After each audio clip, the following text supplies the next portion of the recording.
Dobrodošli u drugi video koji se odnosi na optimizaciju na kanalu Pretrage. Saznaćete danas kako da optimizujete svoj sajt, kako da optimizujete stranice i kako da optimizujete linkove u okviru vašeg web sajta. A sada da se pozabavimo konkretnom stvari, odnosno kako optimizovati web sajt ili pojedinačnu stranicu na našem web sajtu. Optimizacija za kanal Pretrage obuhvata mnogo toga. Neke od osnova koje trebamo znati ukoliko se sami bavimo marketingom svoga biznisa ili želimo pomoći drugima da to bolje urade su konkretne pojedinačne optimizacije kako homepage-a, tako pojedinačnih stranica, ali i linkova koje definišemo u okviru tekstova koje pišemo. Kada počnemo sa optimizacijom homepage-a, odnosno naše početne stranice na web sajtu, vrlo je važno kako ćemo definisati taj snippet tekst koji smo pomenuli već u prethodnom dijelu videa, samim tim uticati na njegov opis koji će biti vidljiv uz naslov našeg sajta na pretraživaču koji koristimo. Snippet tekst dodaje najvažnije činjenice o našem biznisu i konkretnom poslu kojim se bavimo i obično se preporučuje da tu rečenicu za početak počnemo sa glagolom koja predstavlja call to action, odnosno poziv na akciju i uticat će podsvjesno na potencijalne korisnike da odluče se da kliknu na tu stranicu. Za optimizaciju homepage-a, odnosno cjelokupnog sajta, vrlo je važna Google Search konzola koju sam već pominjala također, jer ona prati sve performanse našeg sajta. Između ostalog, važno je uzeti u obzir taj indexing status, search queries, crawl errors i penalties. Ukoliko primijetite da vas je Google nekad penalizovao, vjerovatno ćete primijetiti da ste za te konkretne ključne riječi i opali u rezultatima pretrage dosta i ne bi valjalo da uopšte imate penale od Google-a, tako da pazite se tih black hat trikova i ako neko vam čak i preporuči da radite neke stvari tog tipa, dva put razmislite da li želite da naudite vašem sajtu ili ipak želite da se probijete na tržištu sa kvalitetom, što toplo preporučujem. Osim toga, dalje za optimizaciju samog sajta vrlo je bitno jedna stvar koja u današnje vrijeme je neizbježna, to je mobile friendly web sajt. Dakle, ukoliko nemate mobilnu aplikaciju nego koristite mobilnu verziju vašeg sajta, ona mora biti prilagođena mobilnim telefonima i postoje veliki broj alata. Između ostalog imate Google Mobile Friendly Test na kojem možete kopirati domen vašeg sajta i testirati da li se on ponaša kao mobile friendly. Preko 60% posjeta na sajtu My Guide Montenegro na kojem ja radim preko mobilnog telefona, tako da možete i sami pretpostaviti koliko je to danas važno. Strategija ključnih riječi je također važna za optimizaciju vašeg sajta, međutim tu je važno kada su mala tržišta u pitanju i kada je velika konkurencija u pitanju, jednako je važno da koristimo manje konkurentne termine i fraze da bismo što prije došli u prvi plan. Ima niz tema, sigurna sam, koji svaki od biznisa može obrađivati, a posebno postoji velika šansa za mala i srednja preduzeća u Crnoj Gori zato što velika količina tema uopšte nije obrađena, posebno na našem jeziku. I uvijek kada pretražujete na pretraživačima se posebno na Google obično javljaju hrvatski, srpski, bosanski rezultati, a vrlo je malo crnogorskih. Tu je ogromna konkurentska prednost za preduzeća koja to prepoznaju i koja budu pisala konkretne teme, odnosno pokrivala određene ključne riječi na pretraživaču. Tako da izvolite, pozabavite se vašim sajtovima, to vam toplo preporučujem jer mislim da će to dati itekako rezultate za vašu online vidljivost. Čak mnogo brže nego društvene mreže.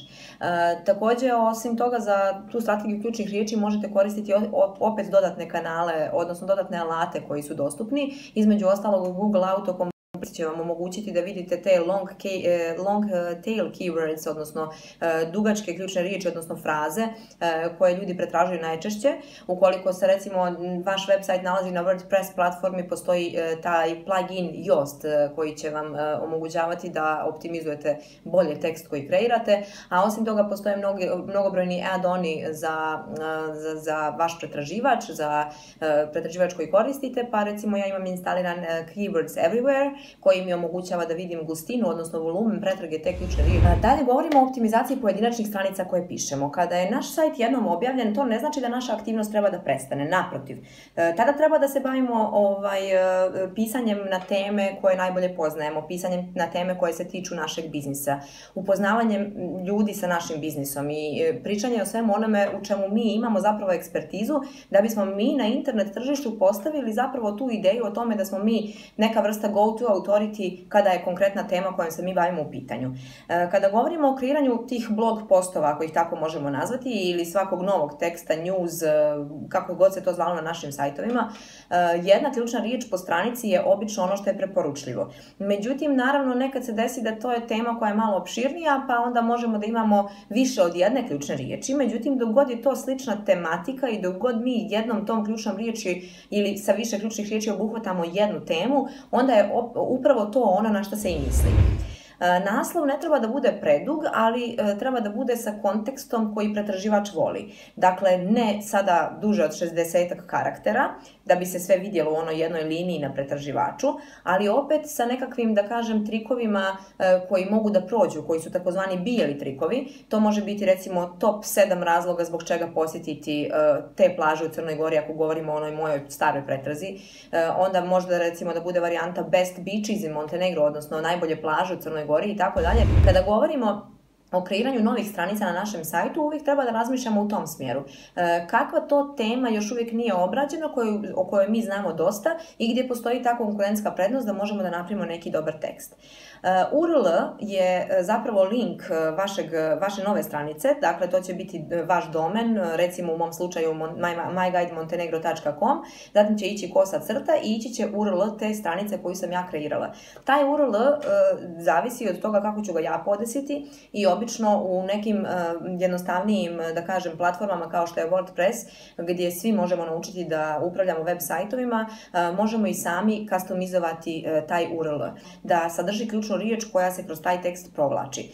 Tako da nikada nemojte ostaviti URL da bude sa nekakvim bezličnim riječima, karakterima, simbolima, slovima, brojkama. Meta description ili short description je i u ovom slučaju jako važan. Već sam pominjala, neću puno trošiti vremena na to, ali bitno je da kratak opis bude precizan, jasan i da pogađa tačno temu i da sadrži ključnu riječ. Također slike koje uploadujete na svaku pojedinačnu stranicu koju dodajete, to važi generalno i za sajt, ali posebno i za pojedinačne stranice koje dodajete. Ako ja sada pišem tekst koji se odnosi na najbolje plaže u Crnoj Gori, naravno da moje fotografije treba da se zovu upravo tako, samim tim kao što je ta ključna riječ. Dakle, najbolje plaže u Crnoj Gori može da bude naslov mojih fotografija, tako ću ih sačuvati, sa tim naslovom ću ih uploadovati na website i na taj način ću pomoći svoju pretragu, jer kao što znamo, većina današnjih pretraživača, posebno Google koji je najpopularniji, imaju zasebnu kategoriju pretrage samo fotografija. I tu je također vaša konkurentska prednost. Ukoliko su vaše fotografije imenovane kako treba, one se ponašaju kao ključne riječi, u suprotnom vi nemate nikakvu korist od fotografija koje ste dodali. U vašem tekstu nemojte biti previše lirični, nemojte biti nekakvi romanopisci. Naravno da možete lijepo opisivati, naravno da možete da se bavite i nekom vrstom malo, da kažem, kvalitetnijeg teksta u tom literalnom smislu, međutim copywriting je ipak komercijalni tekst. On se odnosi na marketing i na marketovanje vašeg biznisa i vaših usluga. To znači da taj tekst treba da učinimo što atraktivnijim. Svaka pojedinačna stranica treba da bude što atraktivnije moguća.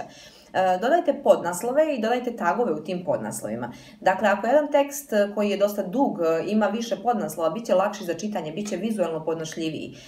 Pokušajte da to uradite sa svim vašim stranicama, da ih unaprijedite, jer čak i stare stranice koje već imate na sajtu, ako ih osvježite sa ovim novim materijalima, one će biti atraktivnije vašim čitaocima i Google će ih prepoznavati, odnosno drugi pretraživač koji koristite će ih prepoznavati kao svjež sadržaj. Još jedna vrlo bitna stvar na stranicama koje kreirate su ti linkovi koji se na njima nalaze. Oni mogu biti backlinkovi ili mogu biti interni linkovi. Backlinkovi su povezivanja sa drugim sajtovima. Imamo sada nekog poznatog blogera koji posjećuje Crnu Goru i pisao je tekst o Crnoj Gori na svom veoma popularnom blogu i sada mi na My Guide Montenegro želimo da ispromovišemo posjetu toga blogera. Mi ćemo napisati kratku informaciju da je taj bloger gostovao, bla bla bla, a zatim ćemo napisati njegovu priču o toj posjeti Crnoj Gori, pročitajte na ovom linku. I zatim ćemo na tom linku spojiti njegov link sa sajta koji je on već kreirao i na taj način ćemo dobiti backlink na naš sajt koji je povezan sa kvalitetnim sadržajem, sa sajtom sa autoritetom koji ima veliki broj čitalaca.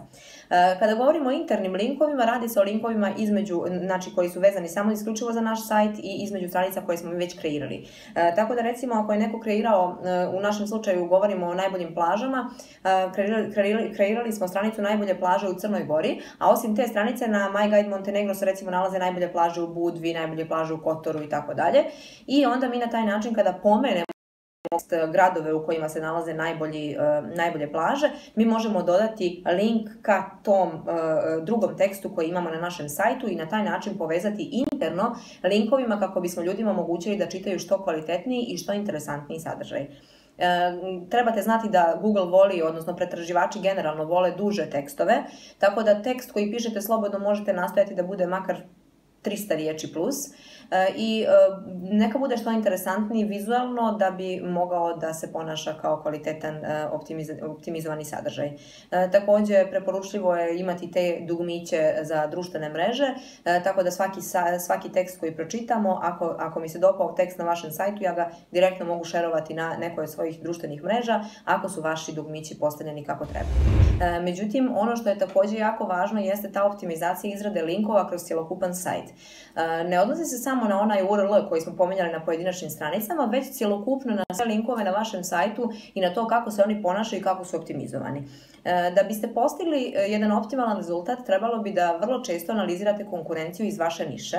Ne mora da bude samo na vašem lokalnom tržištu, to može biti i neka globalna konkurencija koja nema direktne veze sa vama, ali prosto su osobe koje rade isti posao kao što radite vi u Americi, Holandiji ili nekoj drugoj zemlji i na taj način vi možete zapravo ustanoviti nekakve dobre studije slučaja kod njih i pokušati da ih primijenite kod sebe.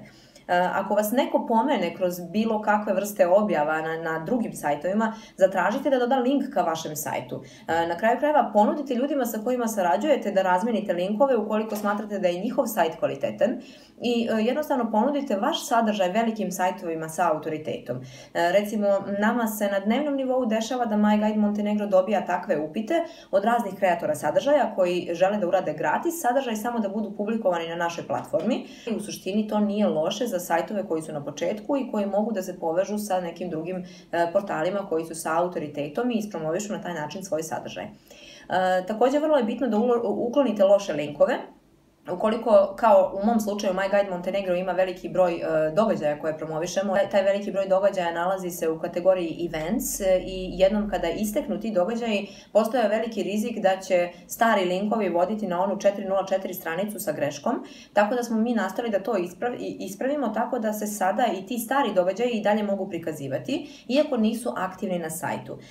Ukoliko nemate opciju toliko dobre optimizacije i tako dobrog programerskog tima, onda možete ukloniti loše linkove koristeći Google Disavow alat, koji će jednostavno kopiranjem vašeg domena u njihov alat vam prikazati koji su linkovi loši, možete deaktivirati i možete napraviti za vaš sajt dobro djelo. Google My Business je uvijek dobra preporuka, to je alat Google koji postaje sve popularniji, na kojem ljudi ostavljaju recenzije, traže vas putem mape, saznaju mnogo o vašem biznisu i to je jedan od načina da prikupite dobre reviews od klijenata, a to također utiče na vašu optimizaciju i na vašu popularnost. Još jedna skraćenica, NAP, Name, Address, Phone, treba da bude uvijek ista kanalima, tako da se potrudite da unificirate te vaše kontakt informacije kako bi to na svim kanalima bilo jednako. Toliko od mene u ovom videu koji se odnosio na optimizaciju na kanalu Pretrage. Znam da ste čuli jako puno informacija, međutim vi koji ste se do sada bavili makar donekle svojim sajtovima, sigurno sam da će vam ove informacije pomoći. Ukoliko imate dodatnih pitanja, kontaktirajte me, imate moje kontakt informacije u opisu ovog videa i u opisu ovog videa ćete naći veliki broj linkova koje sam pomenula kroz priču u ovom videu, koje možete također iskoristiti kako biste poboljšali vašu optimizaciju na kanalu Pretrage. Osim toga, budite slobodni da me kontaktirate za bilo kakva druga pitanja i nadam se da se uskoro družimo u još jednom izdanju Nauči danas za bolje sutra. Obavezno kliknite subscribe jer ovaj tim priprema sjajne video zapise za vas.